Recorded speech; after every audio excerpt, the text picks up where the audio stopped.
Bonjour ou bonsoir, selon l'heure à laquelle vous nous regardez.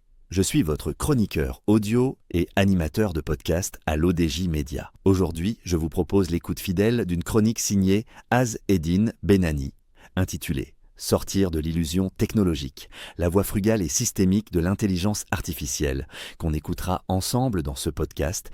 L'auteur commence son article ainsi. L'intelligence artificielle est souvent présentée comme une course mondiale à la puissance.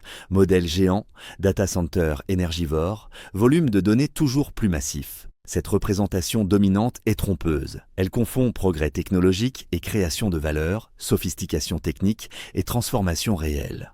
À la lumière de l'ensemble de mes travaux consacrés à l'IA, une conviction s'impose, l'avenir de l'intelligence artificielle ne se joue pas dans la démesure, mais dans la frugalité pensée de manière systémique. L'histoire du numérique l'a montré à plusieurs reprises. L'accélération technologique ne produit pas mécaniquement de la productivité ni de la performance durable. Le paradoxe de la productivité, que j'ai analysé dès mes premiers travaux, s'applique aujourd'hui pleinement à l'IA. Les usages observés sur le terrain confirment ce décalage. L'IA est largement utilisée pour comprendre, résumer, écrire, apprendre ou s'organiser, mais elle transforme encore peu les systèmes organisationnels en profondeur. Dans une approche systémique, la frugalité devient un principe structurant. Elle repose sur le juste besoin, la juste donnée, la juste puissance et la juste énergie. Une IA frugale est contextualisée, spécialisée, compréhensible et maîtrisable. Elle privilégie des architectures modulaires, des modèles légers, des infrastructures sobres et un contrôle local des données.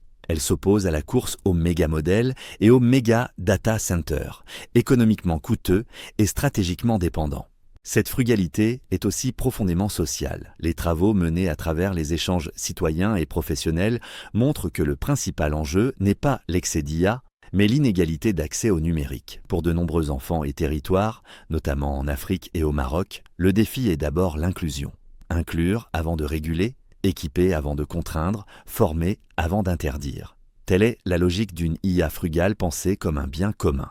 Les applications concrètes de cette approche sont nombreuses. Dans l'éducation, une IA frugale accompagne les enseignants sans les remplacer, soutient les élèves et valorise les langues et cultures locales. Dans la santé, elle soutient les professionnels, optimise les parcours de soins et renforce la prévention tout en protégeant les données sensibles.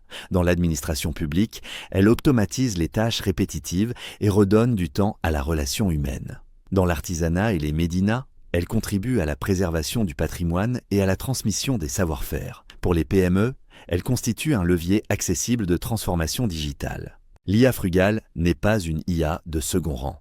Elle est une IA de maturité. Elle suppose plus de réflexion, plus de gouvernance et plus de responsabilité. Pour le Maroc et pour l'Afrique, elle ouvre une trajectoire souveraine, inclusive et durable. Sortir de l'illusion technologique, c'est accepter que la vraie intelligence artificielle ne réside pas dans la puissance brute, mais dans l'intelligence des systèmes et des territoires. Ainsi s'achève cette chronique d'Az Eddine Benani. Je vous donne rendez-vous très prochainement sur l'ODJ Média pour une nouvelle chronique, toujours au cœur des idées, des enjeux et du débat public.